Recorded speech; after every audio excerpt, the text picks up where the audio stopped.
En manchette aujourd'hui, adoption du projet de loi 92 pour un tribunal spécialisé en matière de violences sexuelles et de violences conjugales, une première au Québec.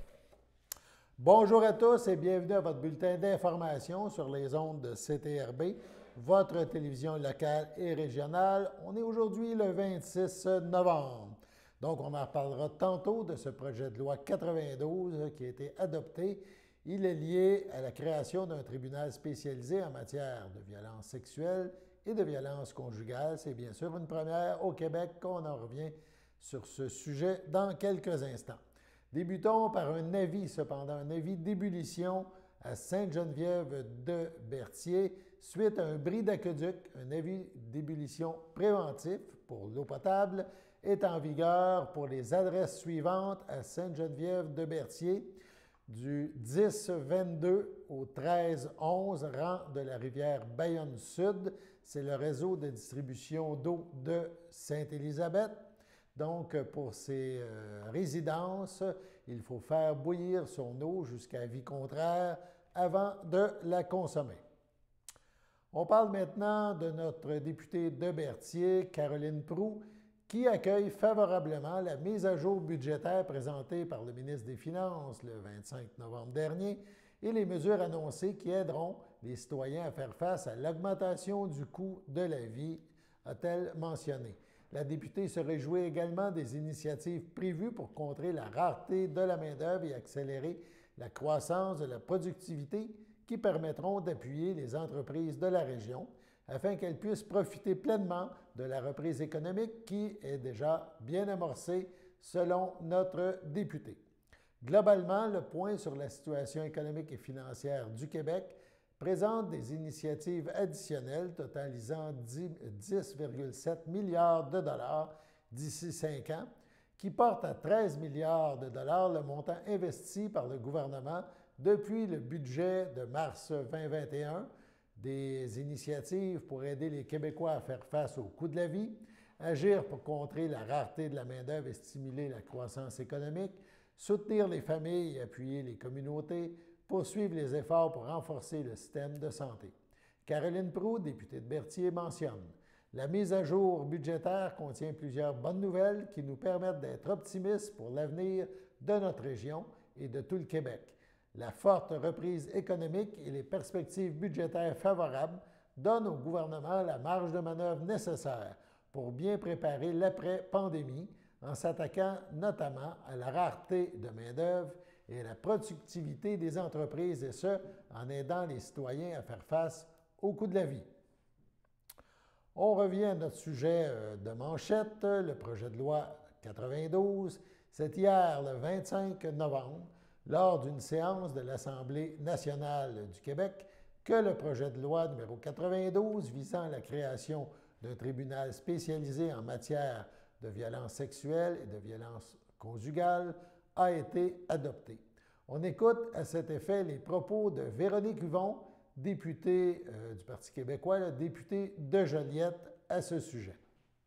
Alors moi aussi, je suis vraiment fébrile, je dois vous dire, je suis émue qu'on en soit rendu à l'étape finale de l'adoption d'un projet de loi portant sur le tribunal spécialisé, sur l'implantation d'un tribunal spécialisé. Au-delà de l'idée d'un tribunal spécialisé, aujourd'hui, le message qu'on est en train d'envoyer, c'est qu'on est en train de redonner la place qui devrait revenir aux victimes de violences sexuelles et conjugales dans notre société. Ces personnes-là, ces victimes-là ont souffert en silence, ont souffert de ne pas être prises en compte convenablement et correctement dans notre système de justice, dans nos institutions, je dirais, de manière générale. Et il nous a fallu un choc en pleine face avec le mouvement « Moi aussi » pour que, je pense, on prenne la pleine mesure de leur souffrance, mais aussi de la désaffection, de la perte de confiance extrêmement grave et profonde des victimes de violences sexuelles et conjugales à l'égard du système policier, du système de justice. Et aujourd'hui, j'espère qu'elles vont retrouver un peu d'espoir avec cet aboutissement important de se doter au Québec, à la faveur du projet de loi sur le tribunal spécialisé, d'une institution qui, on en est très confiant, va vraiment leur permettre de reprendre une place, la place qui doit être la leur, et de rebâtir, pas à pas, un jour à la fois, un geste à la fois, cette confiance-là qui est si gravement effritée. Aujourd'hui, je pense que c'est un nouveau chapitre qui s'écrit d'une belle histoire, malgré toutes les souffrances, pour les victimes de violences sexuelles et conjugales. Parce que c'est une manière de leur dire que tous ces cris du cœur, que tout ce mouvement sur les réseaux sociaux, que toute cette peine, cette détresse, cette revictimisation, on l'a entendu. Et que, comme élus, on a décidé de prendre nos responsabilités. Et ça, je pense que c'est la plus belle chose qu'on peut faire collectivement ici au Salon Bleu puis dans notre institution de l'Assemblée nationale, c'est de dire aux gens, on va les prendre nos responsabilités. Ça sera peut-être pas simple, il va peut-être falloir ébranler quelques colonnes du temple, mais on est rendu là, on vous a entendu et on les prend nos responsabilités. Puis pourquoi aussi je pense que c'est le chapitre d'une belle histoire éloquente, c'est parce qu'on a réussi à le faire pour les victimes, puis à le faire de manière transpartisane. Puis j'espère que ça va être aussi je dirais, une étape importante pour se dire que quand on veut, on peut. Puis même si ça a l'air difficile, puis même si ce n'est pas nos manières de faire habituelles, on est capable d'inclure l'exécutif, le législatif, les oppositions, les ministres dans une volonté commune. Et j'espère que ça aussi, de manière plus large que juste pour la question qui est déjà fondamentale, évidemment, de donner une voix aux victimes et à leur réalité, ça va être un signe d'espoir pour les gens qui espèrent une démocratie de plus grande participation, de plus grande collégialité, parce que je pense aussi que ça, on a un devoir d'exemplarité pour rebâtir la confiance de manière plus large. Alors moi, aujourd'hui, je me rappelle de toute cette histoire, de cette belle histoire qu'on a écrite ensemble, d'une idée que j'ai eue dans la foulée du mouvement, moi aussi, le 8 mars 2018, après avoir assisté à un forum de l'ex-ministre de la Justice libérale, Stéphanie Vallée, dans la foulée du mouvement, moi aussi, à savoir comment on peut changer les choses, puis à m'être questionnée, puis à regarder ce qui se faisait ailleurs, puis à voir cette idée des tribunaux spécialisés, notamment en Nouvelle-Zélande et en Afrique du Sud, d'avoir lancé cette idée-là, qui a commencé à faire du chemin. Dans la foulée de l'affaire Roson, où très peu de plaintes, une seule en fait, a été retenue, d'avoir interpellé l'ex-ministre de la Justice, la présidente du Conseil du Trésor, en lui tendant la main, en lui disant « Il me semble qu'on doit travailler ensemble sur comment rebâtir la confiance », comment implanter des tribunaux spécialisés. Et puis, elle a saisi, et je lui rends hommage, elle a ouvert vraiment le dialogue. Elle a dit oui, c'est une bonne idée. On s'est rencontrés rapidement avec ensuite la collègue de Sherbrooke, la collègue de Marguerite Bourgeois, qui a été ensuite remplacée par la collègue de Verdun dès le mois de janvier. Moi, je l'avais interpellée en décembre. Dès le mois de janvier, on se rencontrait à Montréal. Et puis, c'était une rencontre. Je pense qu'on a tout de suite senti que le courant passait et qu'on se sentait investi d'une mission puis qu'on allait tout faire pour être à la hauteur de cette mission-là. Ensuite, l'histoire a continué. On s'est adjoint un comité extraordinaire avec 2 coprésidentes que je veux saluer, Mme Elisabeth Corté et Mme Julie Desrosiers, et un groupe d'experts qui n'a pas lésiné sur les efforts, qui s'est réuni pendant des heures et des heures et des semaines, et pendant plus d'une année. Et puis finalement, comme le disait ma collègue, on a déposé il y a un peu moins d'1 an le rapport Rebâtir la confiance, qui avait 190 recommandations, mais une recommandation centrale qui est ce tribunal spécialisé. Et pourquoi c'est central, le tribunal spécialisé? C'est parce que c'est une manière de dire aux victimes qu'on leur a toujours demandé, même si elles sont des victimes de crimes extrêmement complexes, personnels, différents d'un vol, d'une fraude, et surtout très intimes, on leur a toujours demandé de s'adapter au système de justice, de faire comme si c'était un crime comme les autres.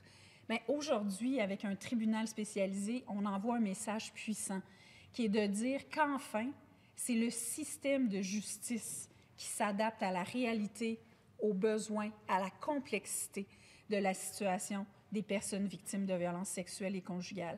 Et ça, en soi, c'est une mini-révolution. Je le qualifie comme ça depuis des mois. Je le pense vraiment. Parce qu'il y a cette espèce d'idée que pour rendre justice, il faut que tout soit pareil. Mais au contraire, si tout est tout le temps pareil, qu'on ne s'adapte pas à la réalité des crimes qui sont devant nous, à la réalité des victimes qui sont devant nous, bien, on assiste à des dénis de justice.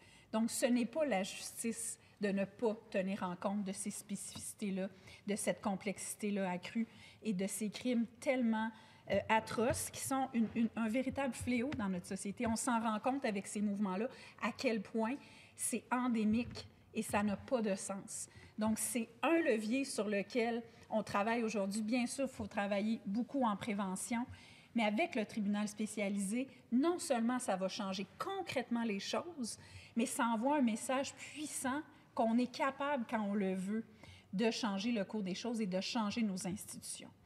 Donc, le projet de loi numéro 92, loi visant la création d'un tribunal spécialisé en matière de violences sexuelles et de violences conjugales est adopté. Allons maintenant à la pause. Bonne journée, mon grand. Je m'appelle Jacob, j'ai 6 ans et j'ai une amputation à la jambe gauche. Salut! Aujourd'hui, c'est une journée spéciale parce que je vais faire une présentation devant mes nouveaux camarades de classe. Ça, c'est ma jambe de natation. Ma prothèse de natation, c'est les amputés de guerre qui me l'ont donnée. Merci de votre appui. Le samedi matin, dès 9h30, nos téléspectateurs sont invités au Super Bingo télévisé diffusé de nos studios de Berthierville. Depuis maintenant une vingtaine d'années, plusieurs adeptes de la télévision régionale se sont partagés un montant de 600 $ disponible chaque semaine lors de cette joute de bingo télévisé. Un animateur et 3 bénévoles se succèdent à la caméra dans le but de vous faire passer une petite heure agréable et payante le samedi matin.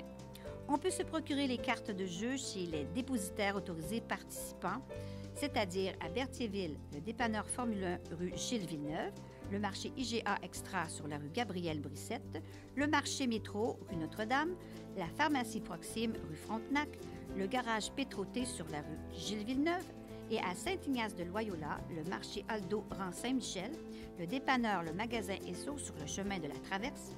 C'est un rendez-vous tous les samedis matins à 9h30 sur les ondes de CTRB, votre télévision régionale et communautaire.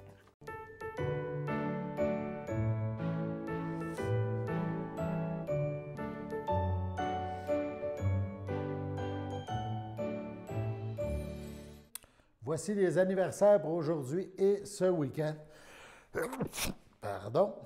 Voilà. Donc, 26 novembre, la FADOC de l'Île-du-Pas souhaite bonne fête à Lise Fafard et à Dominique Clément. Pour demain, 27 novembre, la FADOC de l'Île-du-Pas souhaite un heureux anniversaire à Jean-Luc Grégoire.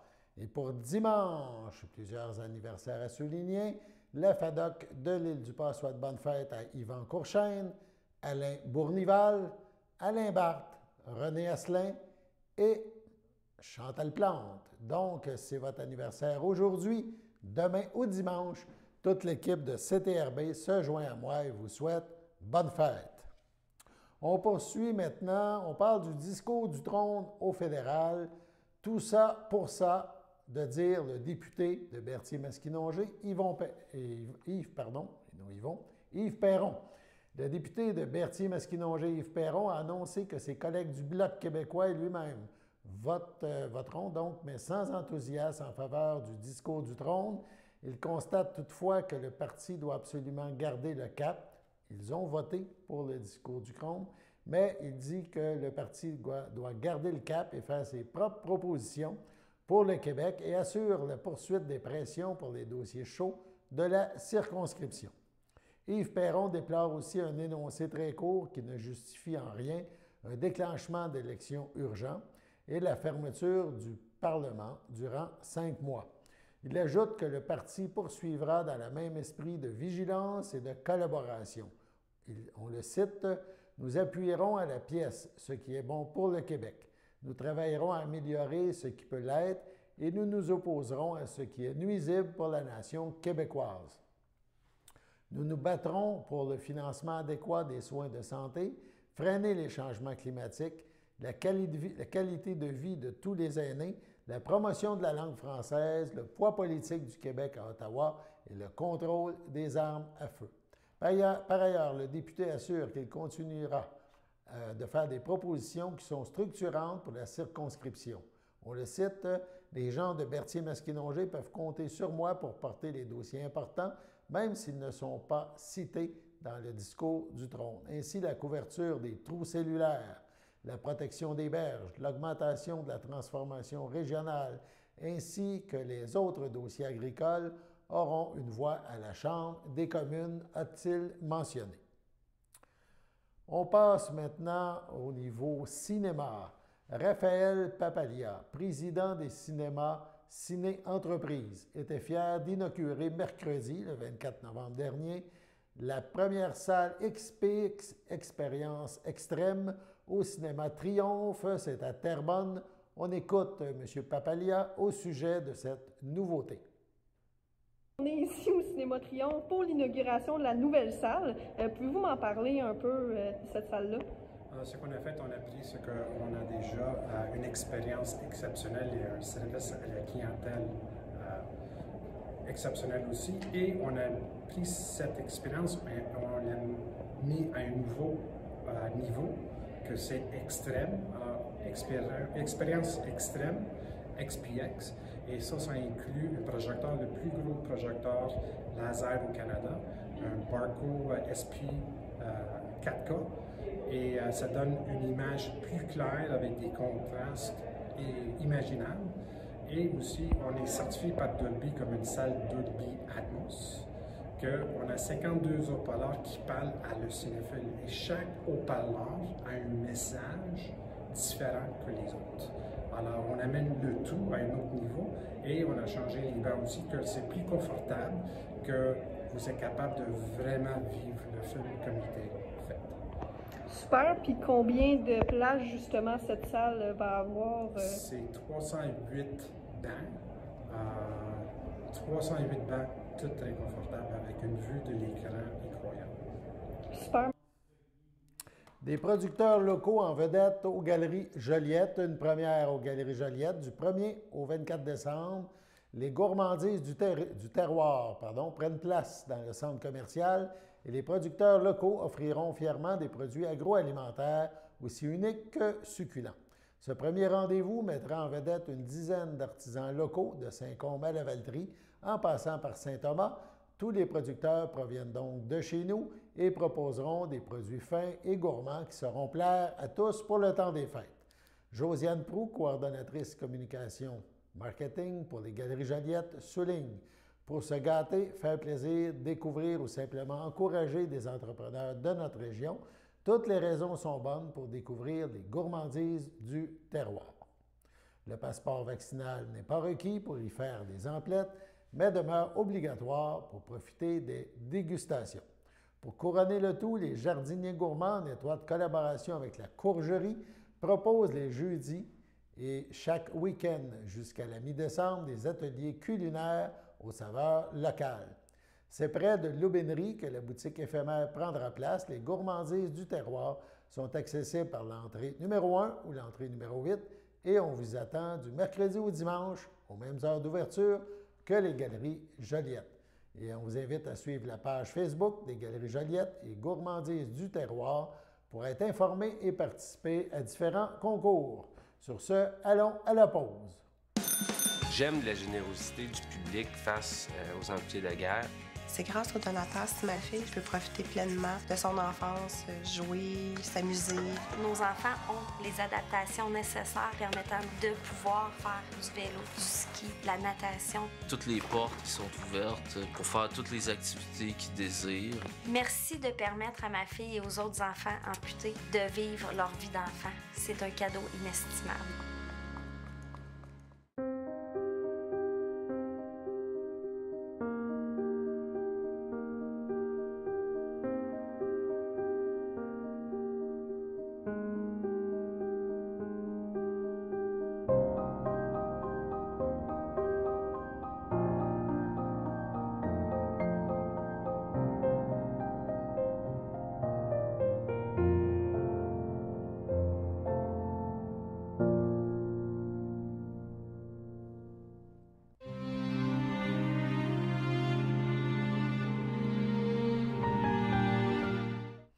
Au CHSLD Alphonse Rondeau de Lanoraie, le 6 novembre dernier, à l'âge de 82 ans, est décédé M. Pierre Doucet, retraité de l'enseignement, époux de Nicole Godin demeurant à Berthierville.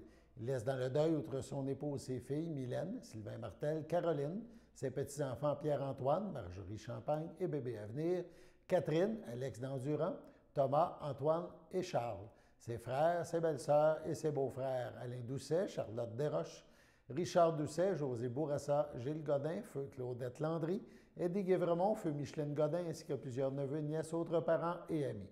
La famille vous accueillera samedi le 27 novembre à 9h30 au complexe funéraire Thériault à Berthierville. Les funérailles suivront le même jour en l'église Sainte-Geneviève de Berthier à 11h30. M. Pierre Doucet sera inhumé au cimetière de Berthierville. À la maison Albatros de Trois-Rivières, le 10 novembre, à l'âge de 44 ans, est décédée Christine Plante, épouse de Philippe Gervais, demeurant à Trois-Rivières, mais native de Saint-Cuthbert. Elle laisse dans le deuil, outre son époux, ses filles, Élodie Gervais, Éloi Herpicum, Rosalie Gervais, son père Daniel Plante, Marielle Lefrançois, sa mère Louise Bellumeur, sa belle-mère Yolande Dufresne, feu Richard Gervais, son frère, son beau-frère et ses belles-sœurs, Julie Tessier, feu Dominique Plante, Christian Plante, David Gervais, Annika Forêt, Marie-Claude Gervais, Stéphane Clerfond, sa grand-mère paternelle Jacqueline Vadnet, feu Athanas Plante, sa grand-mère maternelle Marie-Claire Bourgie, feu Gérard Bellumeur, ses filleuls Émile Tessier-Plante et Coralie Ferland, ainsi que plusieurs oncles, tantes, neveux, nièces, autres parents et amis. Vos témoignages de sympathie peuvent se traduire par des dons pour la maison Albatros de Trois-Rivières, dons qui seront acceptés au salon. La famille vous accueillera dimanche le 28 novembre dès 10h au complexe funéraire Thériault à Berthierville. Suivra une liturgie à la chapelle du complexe à 14h30. Madame Christine Plante sera inhumée au cimetière de Saint-Cuthbert. Au CHDL de Saint-Charles-Borromée, le 15 novembre, à l'âge de 92 ans, est décédé M. Yvon Saint-Jean, demeurant à Joliette. Lui a précédé ses fils François et Bernard. Il laisse dans le deuil ses enfants, Sylvain, France, Joanne, Yvon, Thérèse, Roger, Éric et leurs conjoints-conjointes, ses beaux-enfants, Luc et Lynne Barry, leurs conjoints-conjointes, ses petits-enfants ainsi que plusieurs autres parents et amis.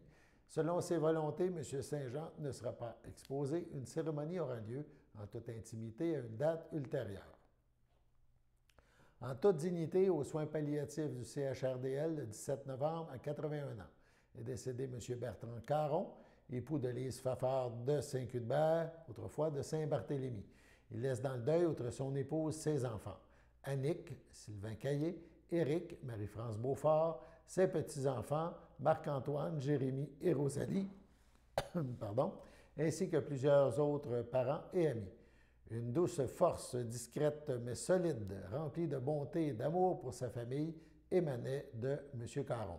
Il avait une résilience sans pareille, il fut un soutien pour les siens, veille sur ceux que tu as tant aimés lors de ton passage ici-bas. La famille vous accueillera dimanche le 5 décembre de 12h30 au complexe funéraire Thériault à Berthierville. Une liturgie de la parole aura lieu le même jour à 15h. Ça se déroulera en la chapelle du complexe.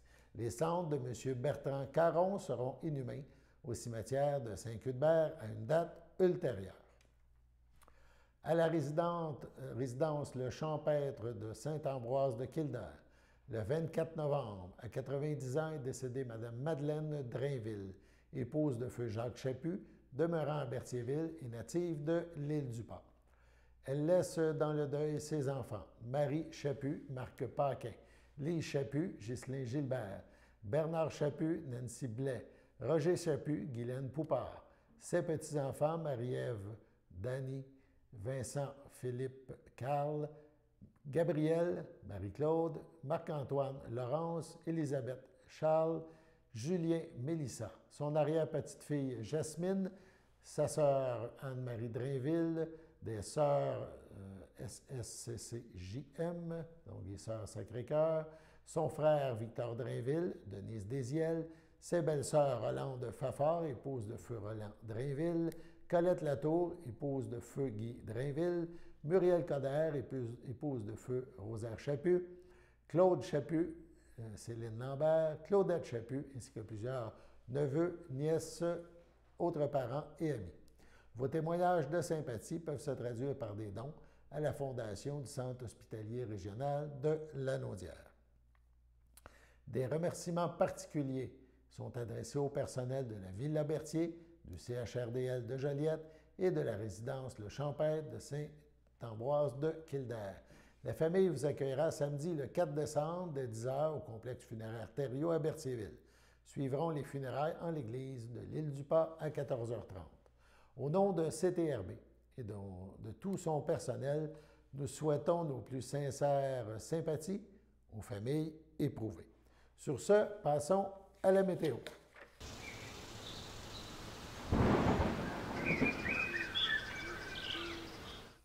Donc, la météo pour les prochaines heures et les prochains jours.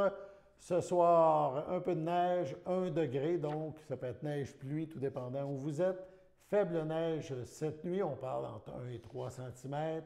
Demain matin, quelques averses de neige isolées, moins 3, 1 cm environ devrait s'ajouter. Samedi en après-midi, nuageux avec éclaircies, moins 2, ressenti moins 8. Samedi dans la nuit, passage nuageux, moins 7, ressenti moins 13. Dimanche matin, le soleil est là pour une belle journée de dimanche, moins 6, ressenti moins 12. En après-midi, généralement ensoleillé, moins 2, ressenti moins 5. Belle occasion d'aller faire une marche, on serait super bien. En soirée, passage nuageux, moins 6, on ressentira moins 10.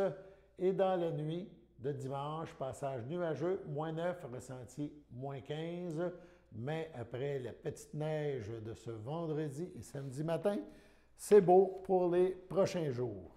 On termine maintenant avec le dossier COVID en ce 26 novembre. 529 cas actifs dans Lanaudière, 6 hospitalisations, 1 personne aux soins intensifs.